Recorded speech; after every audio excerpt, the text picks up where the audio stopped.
Muito boa tarde, bem-vindo à Revista da Semana, o programa onde analisamos, sempre à sexta-feira, os temas que marcaram a atualidade dos últimos 7 dias. Comigo estão Silvério Cunha e José Faustino, o meu nome é Luís Matias, bem-vindos.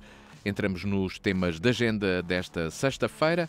Começamos com a decisão do Supremo Tribunal de Justiça, que confirmou a condenação de Ricardo Salgado a pena de 8 anos de prisão efetiva por 3 crimes de abuso de confiança no âmbito de um processo separado da Operação Marquês. Silvério Cunha, boa tarde, bem-vindo. Esta condenação é um desfecho previsível depois da falência do BES, todos estes processos que espera é a condenação do ex-banqueiro? Bom, ora, muito boa tarde. Eu acho que, obviamente, a condenação, quer dizer, é expectável depois de todo este tempo todo, destas audiências em que se desenrolaram em que se deram vários episódios, mas é evidente que o Supremo confirmou. Mas agora a questão que se coloca é, como se sabe, o problema do estado de saúde do antigo banqueiro. Se está com Alzheimer, claro que não terá que ser pena suspensa, na melhor das hipóteses, portanto não poderá ir para nenhum estabelecimento prisional porque está desprovido, digamos, do uso da razão. Portanto, é assim mesmo, está doente e é uma doença que, neste caso, afeta diretamente o comportamento e até a sua autoconsciência. Portanto, se for o caso, e terá que ser uma junta médica, penso eu, a ver o que se passa, e nessa altura, claro que no âmbito dessa junta médica, desse parecer, que será, digamos, depois enviado ao tribunal, é que a pena será, digamos, concretizada ou em pena suspensa ou em prisão efetiva, mas enfim, eu não sei, o que sei é dos jornais e da comunicação social, e o que parece ter sido, digamos, compreendido até agora é que no decurso do próprio processo, o Ricardo Salgado apareceu doente, independentemente, e com pareceres médicos que o atestam. Portanto, agora a questão que se coloca é esta: se confirmar isso, obviamente que ele não pode ser, não se pode traduzir a prisão em prisão efetiva, mas sim em pena suspensa, porque uma pessoa não pode, estando desprovida do uso das suas faculdades, não pode estar numa prisão, não pode ser, isso não pode ser. Seria até um atentado aos direitos humanos de qualquer pessoa, naturalmente, e dele também. José Faustino, boa tarde, bem-vindo. Era expectável esta decisão, sendo que a pena pode não ser executada? Boa tarde. Eu não sei se era expectável ou não, quer dizer, eu não sei. O problema... Ou seja, a questão é se com esta condenação se pode sentir que é feita justiça. Sendo pois, que é um processo apenas... Eu tenho uma certa divergência com todos, como tenho dito muitas vezes, com o nosso regime, e quanto mais penso nas coisas, pior. Porque há os crimes de sangue, há os crimes violentos e há o chamado crime de colarinho branco. E claro que uma pessoa não pode andar em impunidade fazendo vigarices diversas, não é? E depende do tamanho da vigarice. Mas mesmo um criminoso, um indivíduo que cometa um crime, tem que ser tratado, tem que estar preso, condicionado à sua liberdade, com condições de dignidade. Ora, mas acho que, por exemplo, contrariando até a doutrina, por exemplo, americana, que é a fonte da democracia nestas coisas todas, é tudo igual. A pessoa é presa, é logo algemada, eu não concordo com coisa nenhuma dessas, nada, zero. Acho que um indivíduo como, por exemplo, Ricardo Salgado, nem tem que ser algemado, acho que nem foi, nem tem que ir para uma prisão igual às outras. Aliás, cá já há, para agentes do Estado e de certas profissões, uma prisão especial, que é até proporcional aqui em Évora, e para onde as pessoas vão. Eu acho que sim, que se deve separar as coisas, não se deve por vários motivos. Primeiro, para as pessoas não serem vítimas de abuso e de violências, etc. E, em segundo lugar, porque são coisas completamente diferentes e que podem levar até a outros crimes. Bom, no caso concreto, haveria muito a dizer sobre o sistema de prisões e de condenações e tudo isso. Porque a grande injustiça deste problema do BES são as pessoas que... Houve uns que com a ganância foram enganados. De qualquer modo foram enganados e deviam ser compensados disso. E houve outros que não foi mesmo por ganância, foram mesmo enganados, pura e simplesmente enganados. Pronto. Numa aplicação normal, como era hábito, foram enganados. E esses não receberam o dinheiro. E isso é que é lamentável. E é lamentável que o Estado tenha dinheiro, bem ou mal, não interessa, para meter aqui, acolá nos próprios bancos, e não tenha dinheiro para compensar essa gente. Depois de provar, claro, que o dinheiro estava aplicado e tudo isso, e coisas muito rigorosas. Agora, atirar o banqueiro Ricardo Salgado para a praça pública para ser pendurado no pelourinho e tal, não me parece o mais correto. É uma das cenas que eu acho que não dignifica o regime democrático. Depois, o problema da doença tem passado por várias situações. Já houve 2 tribunais, eu não sei dizer quais são, que pediram 2 perícias à doença do homem. E mais ou menos elas coincidem. Mas está doente, mas pode ser julgado. Mas ele vai lá, ouve. Quer dizer, é natural. Eu já passei por questões familiares, por pessoas da minha família, não sei se era Alzheimer, se era demência da idade, que não estavam bem, não estavam, e que tinham comportamentos. Havia tempos, bocados do tempo ali, não sei dizer horas, que a conversa era perfeitamente normal. Aliás, a conversa quando era com o psiquiatra era quando ela era o mais correta possível. Não havia ali diferença nenhuma. Sabiam responder a tudo e tal. Depois, é que de vez em quando é que vinha para o disparate. Pronto, para o disparate, para a incapacidade, etc. Ora, eu penso sinceramente que uma pessoa destas não está em condições de cumprir pena nenhuma. A menos que esteja num hospital, como é que se diz, agora é lar, chama-se tudo de lar, antigamente eram... Sim, claro. Casas de repouso. Casas de repouso, enfim, uma situação. Mas ele deve estar, a primeira pessoa que lhe pode dar apoio é a mulher e a família, não é? Ele não é sempre apoiado na mulher, e eu acho bem. E portanto, isso, ele já está um homem que chamava o dono disto tudo, que era amigo de toda a gente, que toda a gente o adorava, e toda a gente um respeito tremendo. Hoje, toda a gente lhe tira pedras. Não é com pedras em sentido figurado, não é? Vai lá, ainda não houve nenhum maluco que lançou tinta para cima quando ele vai passar para o tribunal, mas ele já sofreu o suficiente. Quer dizer, um homem que cai daquele pedestal onde estava para a lama, no sítio onde ele está, ele já está super condenado. Só lamento é que, de facto, os inocentes no meio daquilo tudo tenham ficado, provavelmente alguns deles, com poupanças da vida deles, poupanças de vidas inteiras que ficaram sem elas. Isso é que tem que ser resolvido. E não é, infelizmente, não é. É que é lá agora saber quem for que é o homem. Que não... Acho que não. Portanto, o assunto para mim estava resolvido. Agora, o tribunal manda fazer mais uma perícia. Mas perícia... Os médicos, os psiquiatras, os psicólogos têm que chegar à mesma conclusão. Ou o homem está doente ou o homem não está doente. Se não se entendem, eu não sei, mas é assim, acho que se costuma fazer. É uma espécie de uma arbitragem, enfim, há um que diz que sim, o outro diz que não, mas parece que não, dizem os dois que sim. Não sei, não percebo, quer dizer, tenho alguma dificuldade desta nisto. Notícia do dia de hoje, que foi a primeira que abriu o programa, passamos para uma outra desta semana que resulta de uma entrevista. O povo, eu estou preocupado sempre com as coisas de regime, etc. Mas o povo ficará satisfeito se ele e a mulher forem corridos da casa onde vivem para ir morar ali para uma casinha, para um T1 e tal. A população já fica contente. Pronto.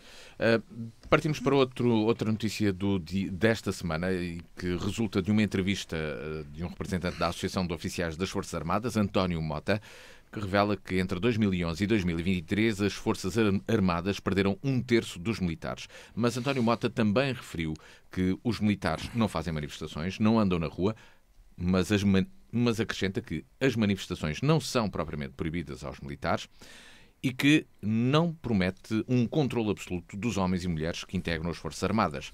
Diz que, em satisfação perante a insatisfação, um dia destes há uma dúzia de malucos que fazem uma asneira. Silvério Cunha, isto é uma ameaça? O que é que isto quer dizer?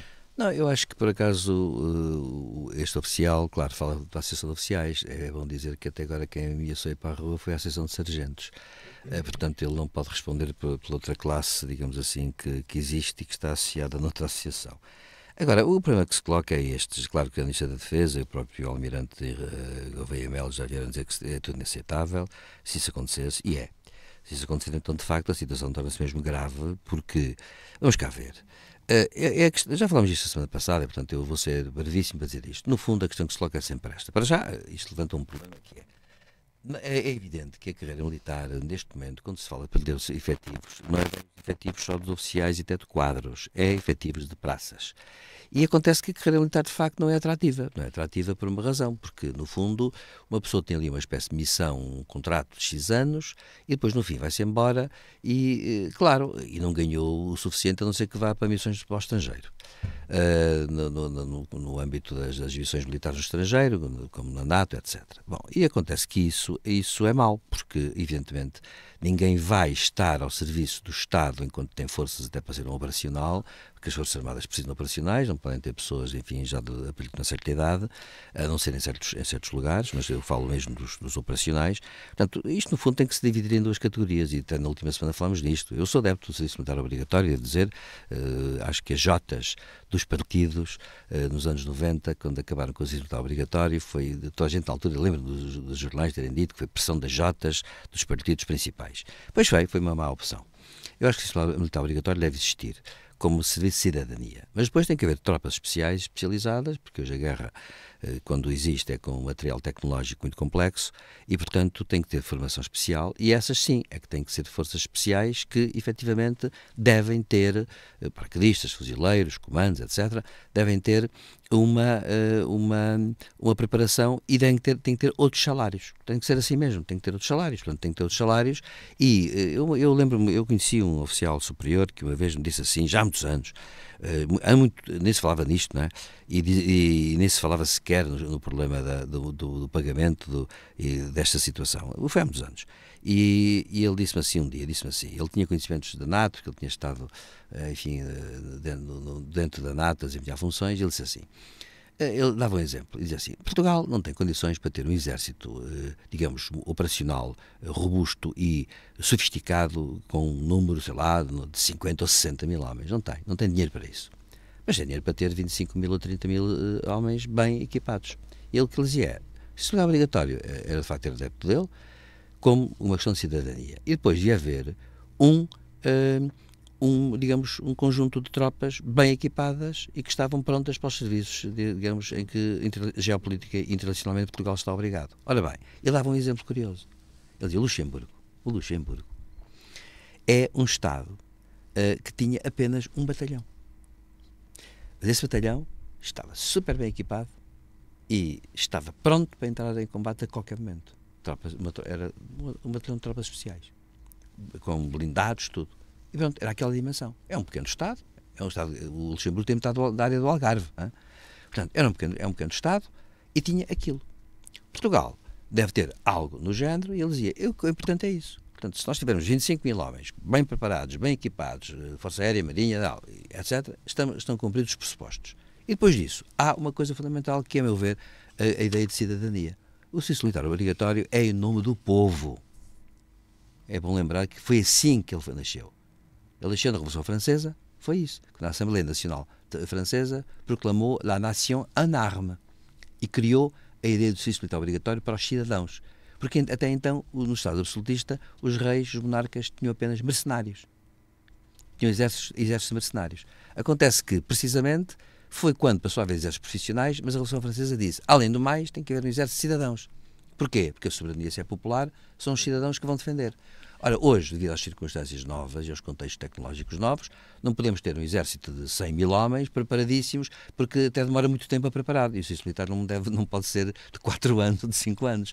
Mas para essas forças especiais... Mas podemos ter uma reserva. Não, sim, sem dúvida, é o serviço de cidadania. Mas depois, para essas tropas especiais, sim, é assegurar melhores salários, mais especialização, mais capacidade e ser atrativo, porque também quem vai para lá depois adquire competências que, quando sair, pode utilizar no plano da eletrónica, da informática, etc, etc, etc.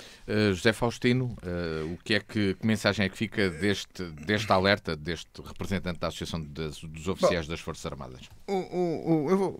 Isso eu acho, desculpa, eu acho isso inadmissível, assim como acho, como sou contra os sindicatos aí das coisas, que acho inadmissível tudo isso, dizer assim, podem vir uns malucos para aí. Se forem malucos, deviam sair. Ora bem, era por isso que eu queria começar. Pronto. Ora está. Não pode haver malucos nas Forças Armadas. Claro. Portanto, este é o primeiro ponto para onde temos que começar. Mas há bocado falávamos, há malucos por aí para muito sítio, não é? Portanto, tem que se ver aí bem essa questão dos malucos. Porque as pessoas, falar a sério, há pessoas que infelizmente não é só o Dr. Ricardo Salgado que está doente. Há muita gente doente.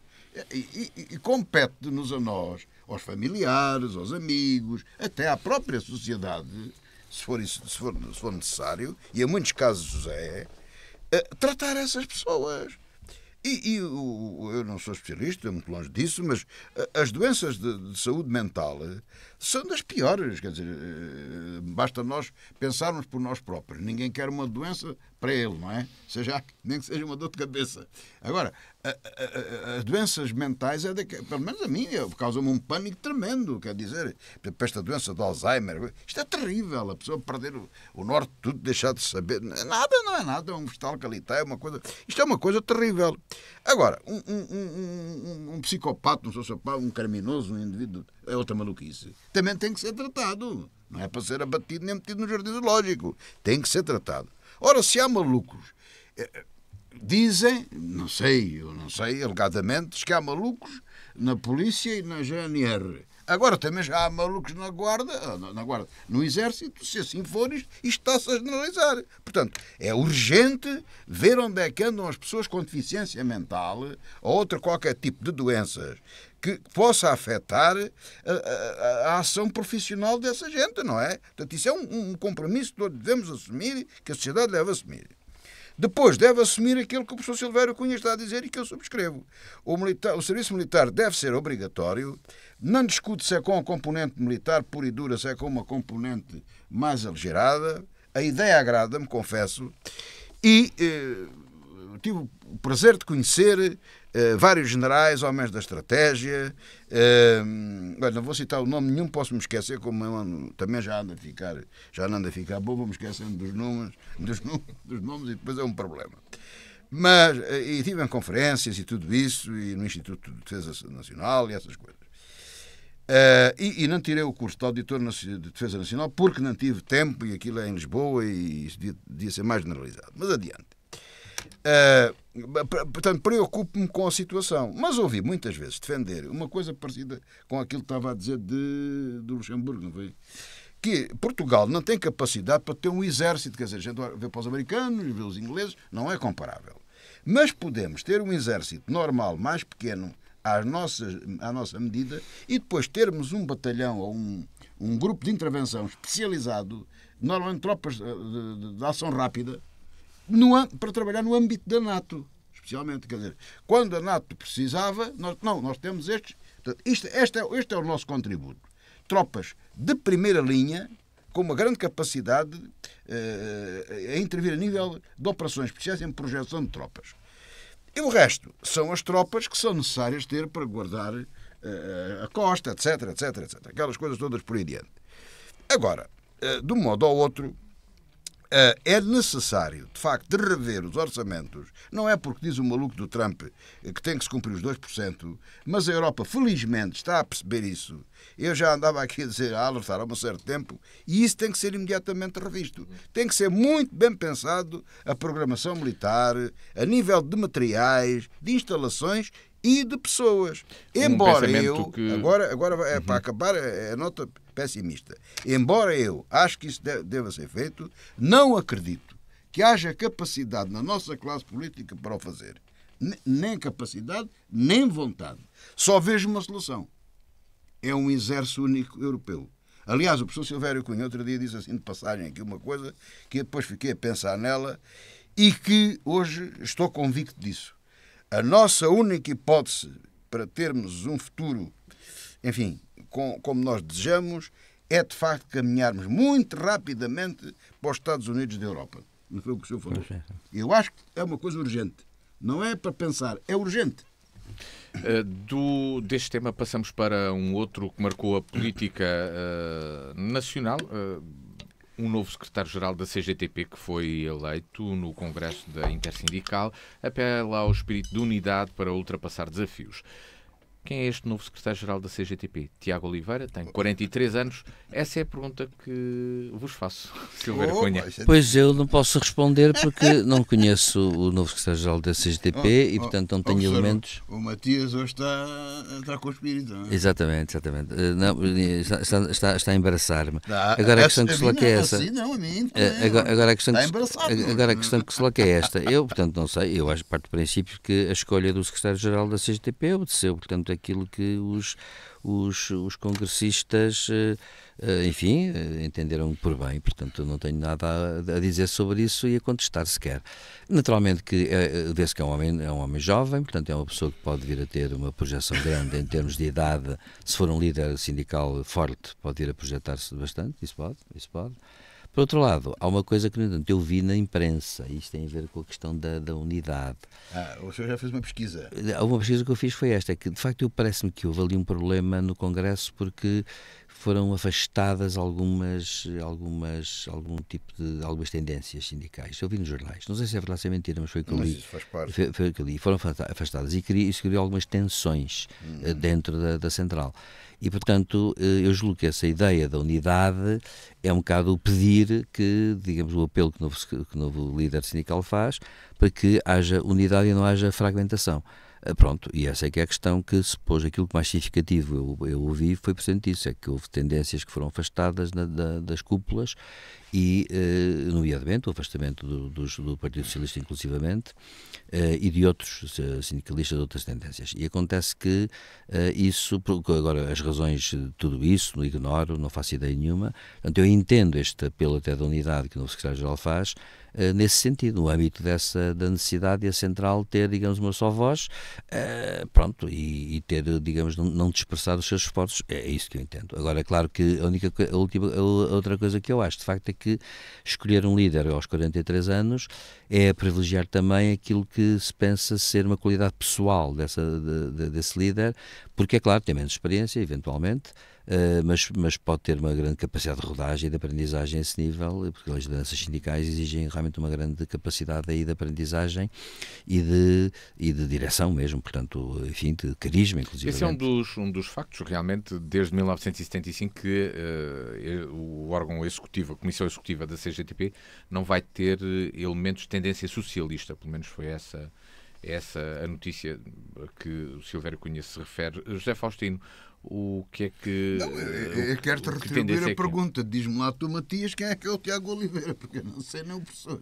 O Tiago Oliveira é o novo secretário-geral da CGTP, sindicalista que vem de uma unidade de Fabril no norte do país, de uma unidade de manutenção de automóveis no norte do país, onde é sindicalista há vários anos, sendo também de uma família de sindicalistas. Muito bem, pronto. É a informação que posso dar. Mais. Pronto, já sabes mais que nós disto. Ter dito isso à gente que é para não... Passou-nos uma rasteira, professor. Mas o professor não faz isto lá aos seus alunos. Eu sei que não faz. Mas, enfim, o ponto é este. Sentes primor para este homem, para este senhor Tiago, para a senhora Cameirinha e para aquele mais histórico, como é que ele se chama? Carvalho da Silva. Carvalho da Silva. Que esse além de ter um valor mesmo intelectual e tudo isso. Mas a verdade é esta, é aqui que eu quero, portanto, e estou a dizer isto porque eu não quero ofender ninguém, não quero desrespeitar ninguém longe de mim. Eu quero aqui analisar as coisas do ponto de vista político, é por isso que nós aqui estamos. Mas, como dizia a saudosa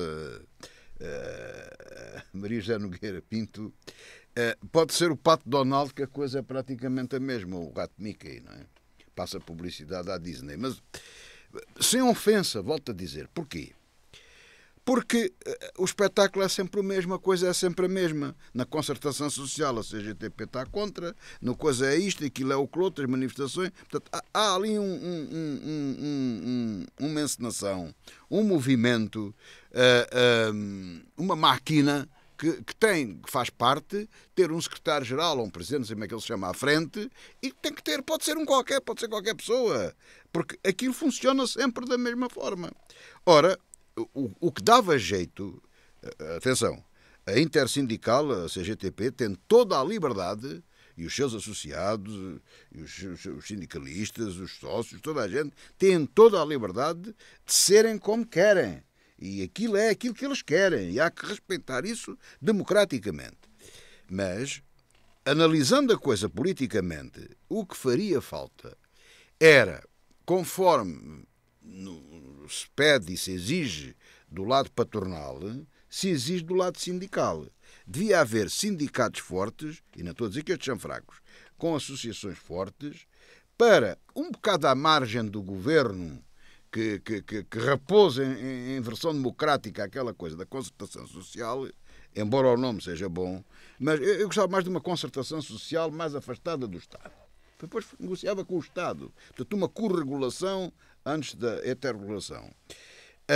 E, portanto, o que aconteceria era o que eu gostava de ver era não várias centrais, isso felizmente existe, várias centrais patronais, entre elas, todos falam com todos, que isso também é um mal dos partidos agora, as pessoas não falam, parece que andam todas zangadas uns com os outros, todos falam com todos e todos consertam coisas para a melhoria das pessoas, mas para aumentar a produtividade, para métodos de trabalho, enfim, para resolver as coisas assim, mal comparado ou por semelhança, não estou a dizer que é o ideal, dou o exemplo da Alta Europa, em que há ali uma conversa com a Comissão de Trabalhadores, com a administração. Portanto, nesse sentido, isso uma central como a CGTP, que tem a importância que tem, ninguém de forma nenhuma pode menosprezar isso, seria importantíssimo para negociar com os patrões e para tratarmos de males deste país, inclusivamente até para, em conjunto, ou em parte, darem sugestões ao próprio governo das coisas sugerirem, não apenas no aspecto reivindicativo. Essa é a sua primeira função, claro, mas para se conseguir atingir os objetivos que se pretendem, salariais, etc., tem que haver outro tipo de condições. Agora, é indiferente quem é ser menosprezo de forma nenhuma para este jovem Tiago Oliveira, com certeza que é um sindicalista competente e, sobretudo, se for votado é porque tem a confiança dos seus pares e, portanto, o que lhe desejo é que ele tenha êxito no seu mandato. Desta notícia do mundo sindical, passamos para a Justiça. Lucília Gago afirmou que a Procuradora-Geral da República deve ser imune a pressões e ingerências diretas ou indiretas. A Procuradora falava no Congresso do Sindicato dos Magistrados do Ministério Público e referia-se a críticas alusivas às operações que aconteceram na Madeira. Silvério Cunha, já aqui falámos várias vezes de Lucília Gago, em torno de todos estes processos mediatizados. Que comentário se pode fazer a estas declarações da Procuradora? Pois, eu acho muito curioso, já estamos fartos de falar do silêncio da Procuradora-Geral. E que ela já devia ter falado há muito tempo sobre certas questões. Agora, o que é surpreendente é que nós assistimos a algo que é muito profundamente não institucional. Ou seja, há um congresso, um sindicato. A Procuradora-Geral ser convidada é normal e acho natural e até seria, a meu ver, um erro crasso ela não ser convidada. Mas é claro que ela não vai como congressista, não é? Eu suponho que ela foi convidada enquanto Procuradora-Geral. Então ela faz um discurso e uma intervenção que é um discurso, no fundo, institucional.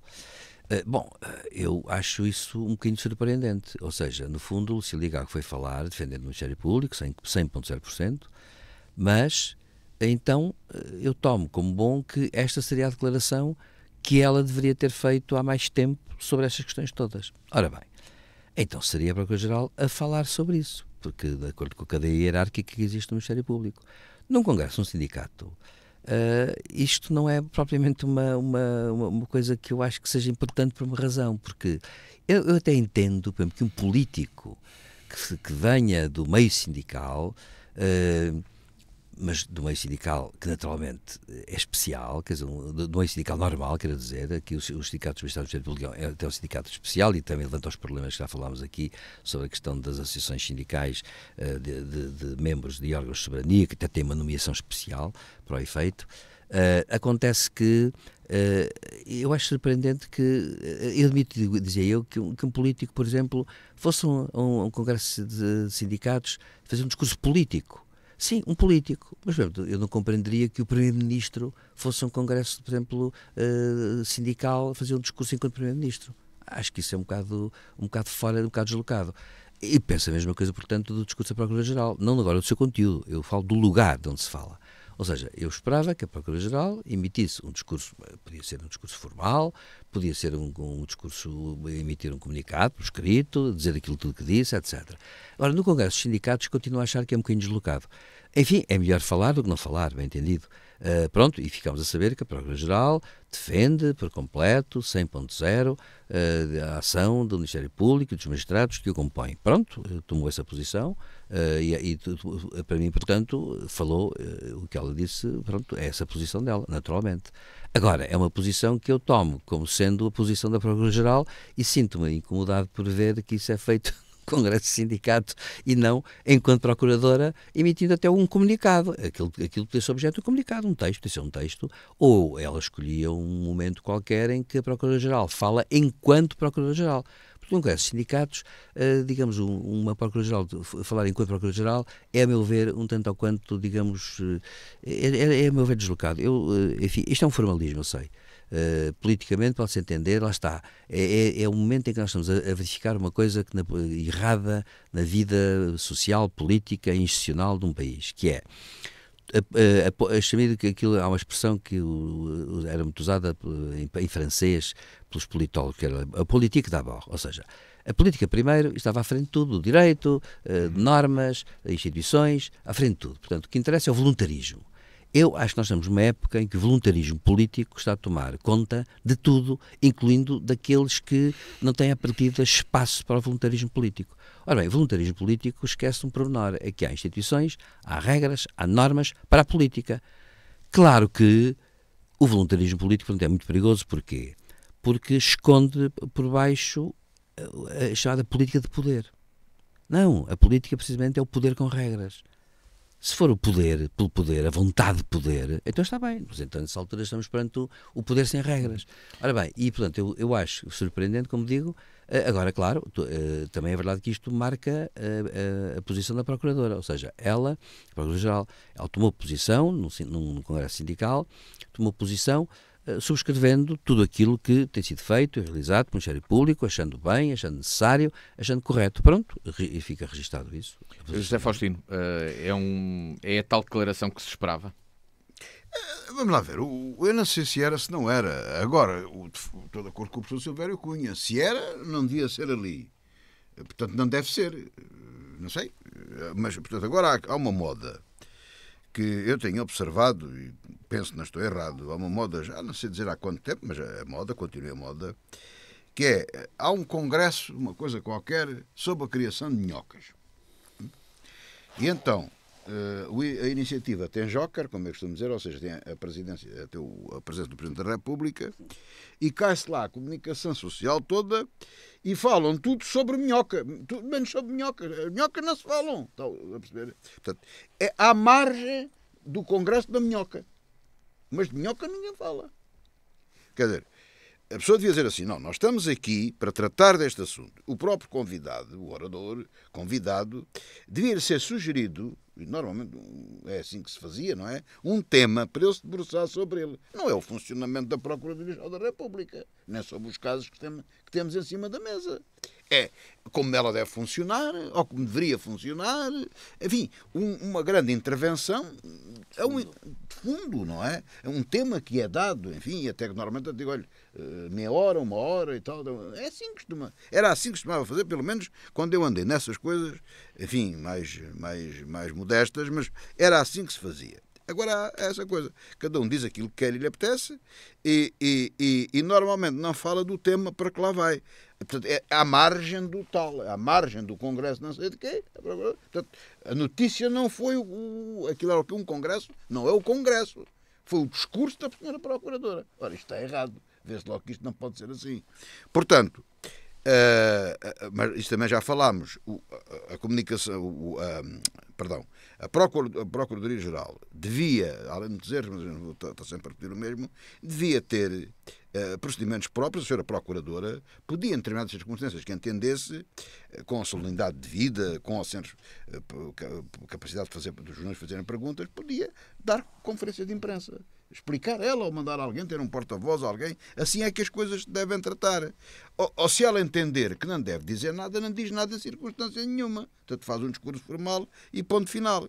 Porque isto, andamos à margem de tudo.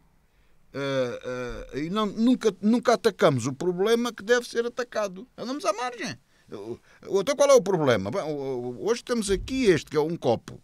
À margem do copo, falou-se na garrafa.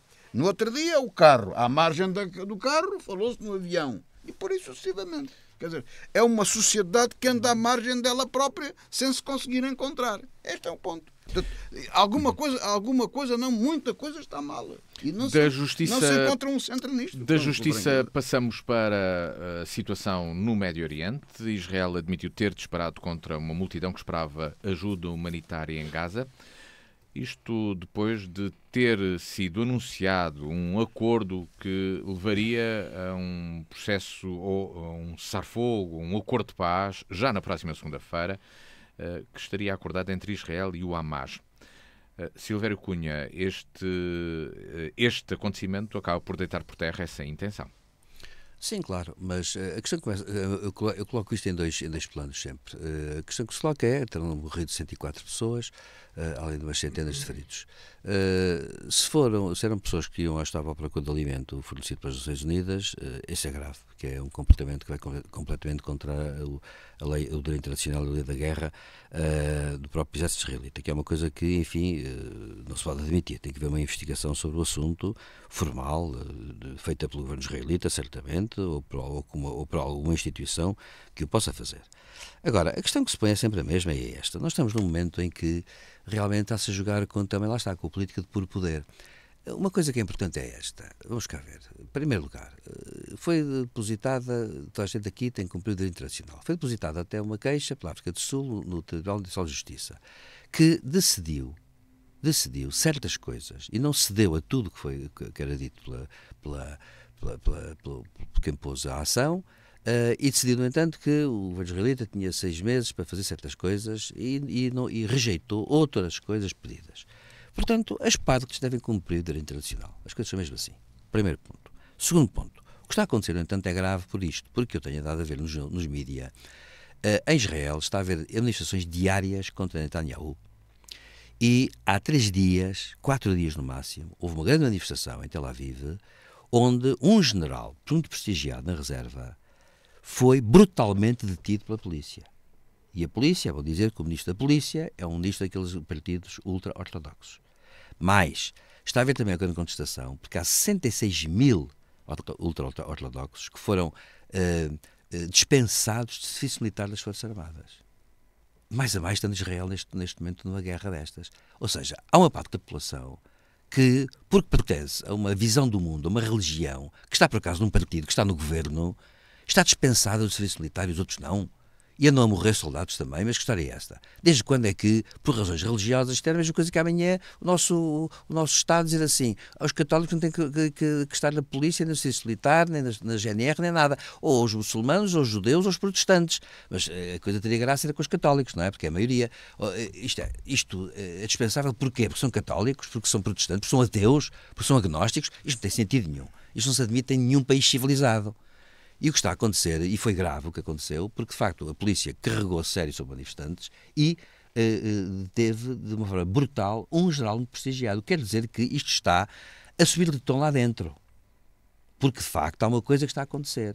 É que no meio desta guerra em que tinha que haver ponderação do governo israelita, não está a haver ponderação nenhuma. Está a haver uma falta de ponderação. E, a meu ver, Netanyahu está a usar uma estratégia de prolongar o conflito para poder ganhar, para poder arrasar o Hamas. E a partir daí tentar propor uma outra solução qualquer. Mas a verdade é esta, é que no fundo, vamos cá ver, até os Estados Unidos ontem declararam um incidente muito grave. E portanto acontece que parece que estamos a entrar numa espécie de vertigem de guerra que não tem sentido nenhum, porque Há um problema que é este. Num dado momento, a guerra pode ser necessária. Eu sou pacifista, não no sentido do pacifista que oferece a goela para ser degolado, não é? Sou pacifista no sentido de que acho que é melhor haver paz do que guerra. Mas tem que haver, às vezes, a guerra justa. E guerra justa, dentro da sua injustiça, tem regras. A questão que se coloca é, há um momento em que as guerras chegam a uma certa exaustão e a um certo impasse. E esse momento pode acontecer. O Netanyahu tem uma tese que é: só derrotando o Hamas é que pode haver uma posição de novo equilíbrio, de reequilíbrio. Muito bem. Agora, ele não pode esquecer-se no problema, é que há uma frente interna e uma frente externa. E, portanto, acontece que eu acho que isto está de ser concomitante com um certo desnorte. E acho que terrível isso, as Forças Armadas israelitas, que são conhecidas por terem uma grande sensatez, por terem um grande Estado-Maior sempre, e por terem um conjunto de grandes conselhos militares de outrora, que, de facto, têm posições importantes a dar e contributos a dar. E o governo está a passar por cima disso tudo, porque está a se tornar um governo extremista que está a dar ordens políticas digamos, às Forças Armadas para elas executarem certas operações militares em nome de certos princípios políticos que, esses sim, é que podem ser julgados pelo Estado Civil. E, portanto, isto eu incluo isto nesses incidentes todos, porque está a ser uma espécie de novelo em que daqui a um bocado não sabemos bem como é que vamos desenrolar o novelo. Tem que haver aqui um certo bom senso. Então, o José Faustino, este é mais um acontecimento que acaba por dificultar este caminho que possa acontecer de paz, de acordo de paz. O problema aqui não é a paz. O problema aqui é libertar os reféns e derrotar o Hamas. Esse é que é o ponto. Eu também sou pacifista, mas sou como a Maria da Fonte. Pistolas na mão. Assim é que eu gosto da paz. Que é para ter a certeza que ela aparece. Portanto, o problema, eu aqui vou levantar uma coisa e tratar este assunto que me anda a incomodar muito, mas vamos analisá-lo como ele deve ser analisado. Eu li, quando era mais jovem, e posso não me lembrar de tudo, há dois livros fundamentais para a guerra de guerrilha. Um chama-se A Guerra de Guerrilha de Che Guevara, e o Manual da Guerrilha Urbana, de Mengele, que foi um guerrilheiro e um revolucionário brasileiro. Mengele ou Marighella. Marighella. Foi assassinado depois. Marighella, exatamente. Mas escreveu o livro antes de ser assassinado.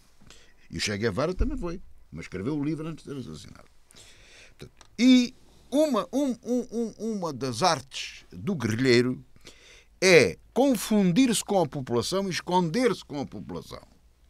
E numa guerra de guerrilha, esconder-se e confundir-se com a população, conseguir o apoio da população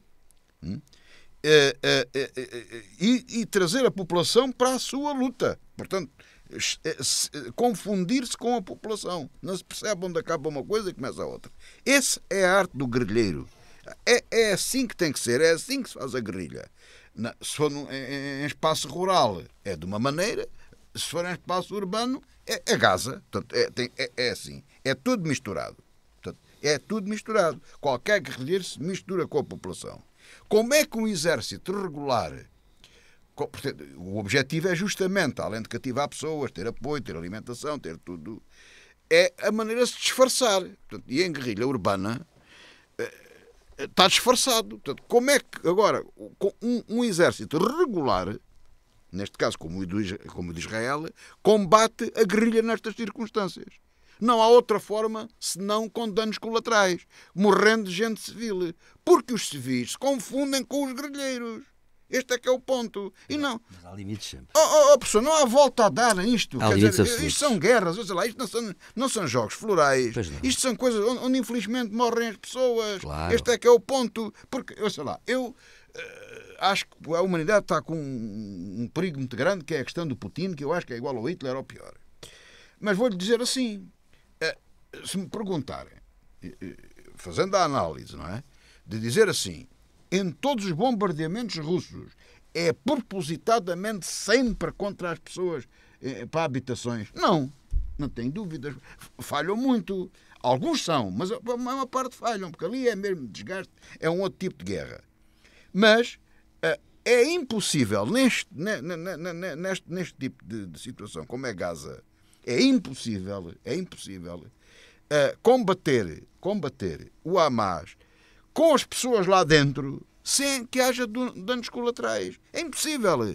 E portanto, mesmo enganos, grande parte, estou convencido que grande parte das vezes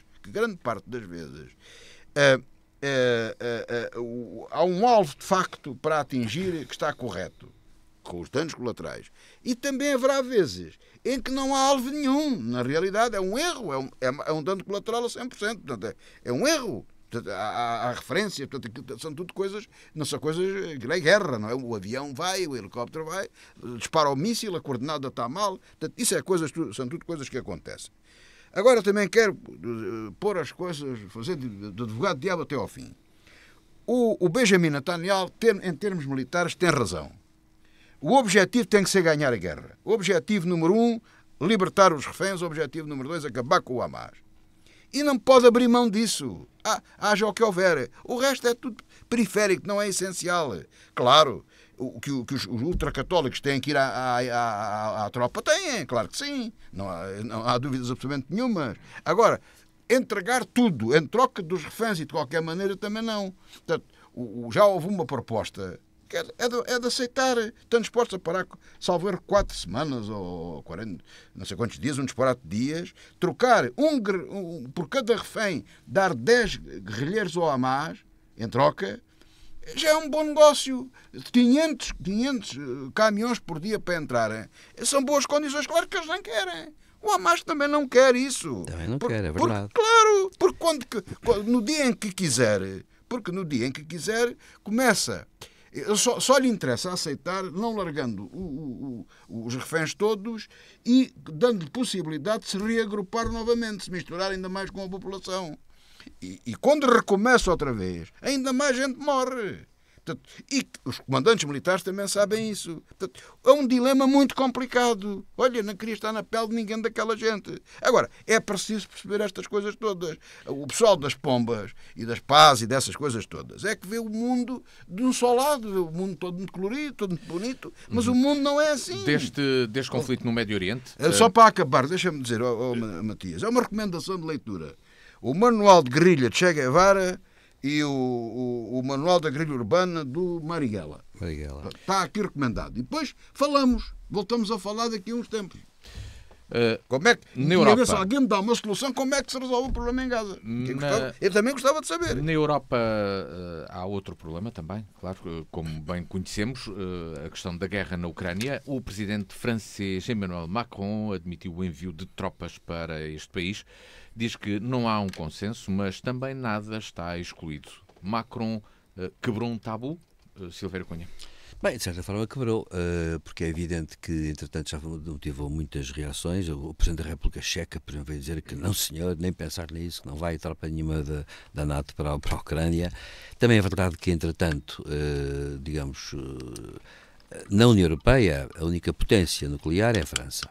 Na NATO... Mas o Macron também não disse que eram as tropas da NATO. Tropas francesas. Sim. Na NATO estão forças nucleares, são as francesas e as britânicas. Depois, na União Europeia, são só as francesas. Acontece que o Macron pôs a questão, claro que também levou a fasquia a um nível muito elevado, porque o Putin já respondeu dizendo que a questão põe-se em termos de Ocidente, que é uma coisa muito curiosa. E devo dizer que a resposta de Putin é muito curiosa pelo seguinte, porque Putin... fala do Ocidente. O Ocidente já não é só a NATO, nem sequer a União Europeia. O Ocidente é o Ocidente. Portanto, o Ocidente é uma outra coisa, é uma entidade que de facto existe, historicamente, com os seus valores, etc.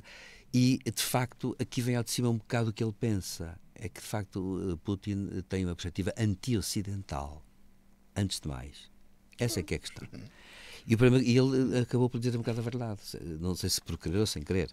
E claro, e ameaçando que naturalmente, que então isso seria confundindo portanto, as duas coisas, seria portanto uma reação obviamente dramática e essencial. O grande problema que se põe é, caso avancem tropas para a Ucrânia... O grande problema que se põe é este, é que em geopolítica de facto há um conflito nuclear. Exato, é que em geopolítica há uma coisa que é chamada ameaça existencial.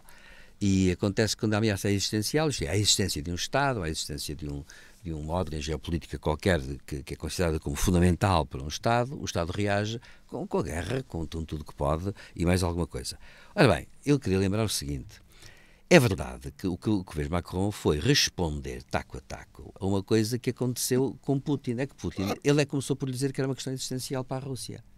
Porquê? Porque Putin também fez uma afirmação interessante ontem, dizer assim: não pensem que só haverá estabilidade se houver uma Rússia soberana, forte, no concerto das potências. O que é muito curioso, e é terrível, porque é assim, ele voltou. Isto faz-me lembrar sempre, eu olho para a história das relações internacionais e faz-me lembrar sempre a pentarquia do século XIX. No século XIX havia 5 potências na Europa: o Império Russo, o Império Austro-Húngaro, o Reino da Prússia, a França e o Reino Unido, que eram as potências que determinavam como é que se funcionava o sistema europeu, digamos assim, de Estados. E acontece que Portugal, por exemplo, estava sempre na esfera britânica. E acontece que a partir daí eles diziam como é que era. E, portanto, Putin vem com uma noção muito antiga da comunidade internacional, da sociedade internacional, do sistema internacional. Portanto, ele ressuscitou as velhas teorias geopolíticas, que têm na sua base uma visão antropológica do mundo e uma visão do homem, etc, etc. E ele vem com isso e, portanto, o que é que ele quer dizer? A Rússia não é ocidental.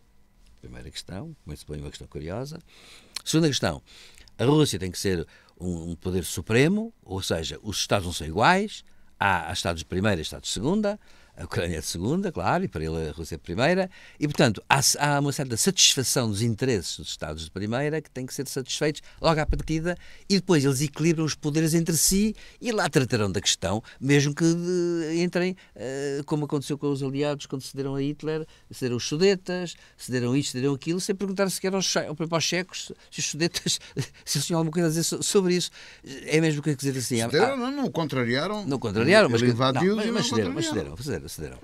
E acontece que isto é a mesma coisa que amanhã, no jogo das potências, a Inglaterra e a Rússia, ou outro país qualquer, faz de conta, ou a Islândia, não interessa agora, isto é uma maluqueira minha, uma hipótese, digamos, minha, é dizer assim: pronto, vamos ceder o Minho e a Galiza já agora, sei lá, a Islândia. Pronto, eles entendem-se assim. E os portugueses não têm nada a dizer sobre isto e os espanhóis também não.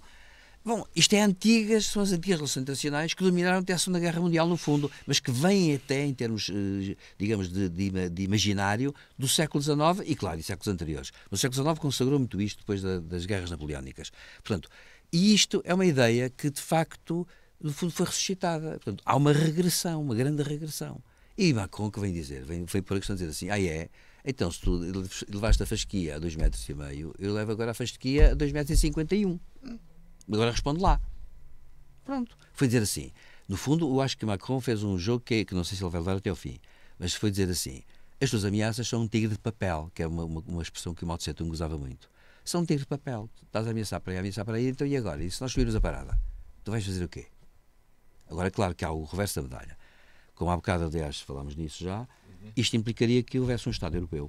Aliás, há um grande especialista em geopolítica e relações internacionais, francês, Gérard Dussuy, que tem um livro só sobre isso, dizendo assim: deve-se fundar de imediato um Estado europeu. Até como ele chamou-lhe um Estado europeu. Não foi Estados Europeus, Estado europeu, um Estado europeu.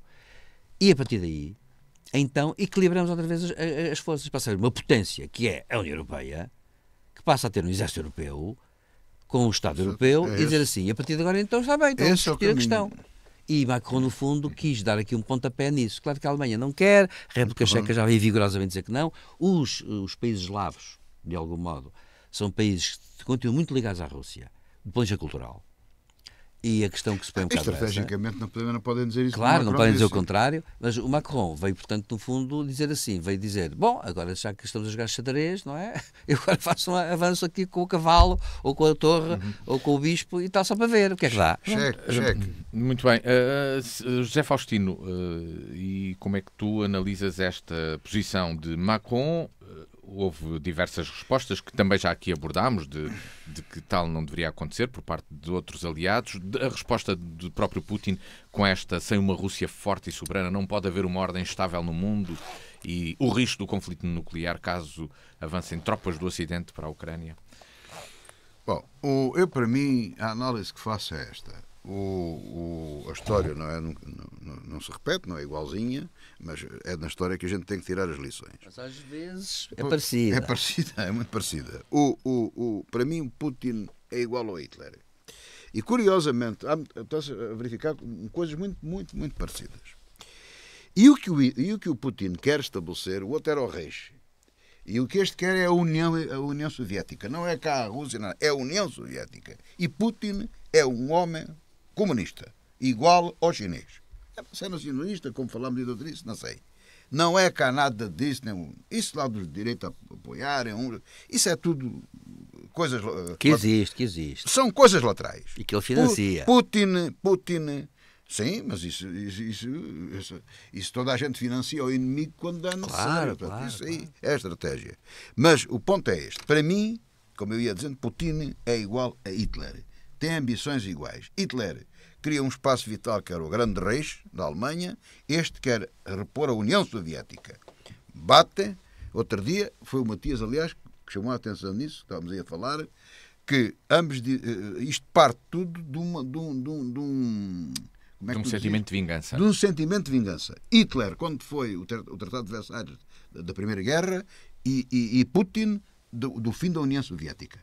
Não, portanto, as coisas são muito, muito parecidas e muito semelhantes. Está-se a repetir toda esta situação. E o que é que acontece? Hitler tinha uns interlocutores assustados, coitadinhos. Até o presidente americano não queria entrar na guerra. Nada, não sei o quê. E depois tinha os falcões, tinha o Churchill. A Itália, que não era bem... Não, do lado do eixo. O Japão, Itália, por aí adiante.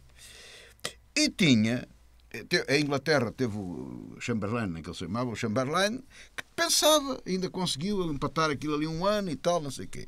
Mas, quando Churchill subiu ao poder, foi o único que tratou Hitler como ele tinha que ser tratado. A gente tem que matar o Sr. Hitler. Aquele homem é para acabar com ele. Você não está a ver bem um filme. E aqui é o mesmo. Isto só acaba matando o Putin. O Putin ninguém matou o Hitler. Matou-se ele próprio. Ou levando-o à morte, ou que arrebentando por dentro. Pode-se conseguir evitar antes. O que é que Macron fez? O papel de Churchill. Falou para o Hitler como ele fala para os outros. E agora ainda pode falar mais. Quer dizer, se fosse assim há tipos que sei lá, o Clinton era um tipo bem disposto. O presidente era uma pessoa responsável, bem disposto. Porque dá vontade de dizer ao Putin, aparecer ao pé do míssil, e assim a bater na barriga do míssil, dizer, a gente também cá tem desse, olha, estás a ver? Tens aí esses? A gente também tem, olha, agora vamos fazer mais. E tal. É o que ele precisa, porque a única linguagem que ele percebe é esta. Portanto, o Putin, na cabeça dele, tal e qual como o Hitler, não pensa noutra coisa que não na guerra. A guerra, o objetivo, portanto, Hitler matou-se com 50 e tal anos, não é? Estava a reconstruir o Grande Reich. 56. Mas se aquilo corresse tudo como ele desejava, não é? Ele não ia viver, iria ver um princípio, mas não ia ver aquilo que ele queria. Não ia ver os soldados colonos a caminho da Rússia, a percorrer as grandes autoestradas. E que tudo que ele idealizou, ele não ia ver isso. Não é? Como Putin também não vai ver a União Soviética. Mas o objetivo é esse. Esse é que é o ponto. É claro, o Japão também queria um império muito maior. A China também, que agora é a China.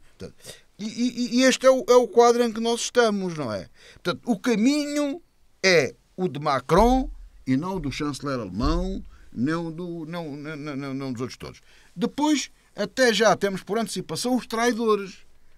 Na França, quando foi invadida a França, teve o Pétain, o general Pétain, o governo Vichy, e agora temos o Trump. Está a ver?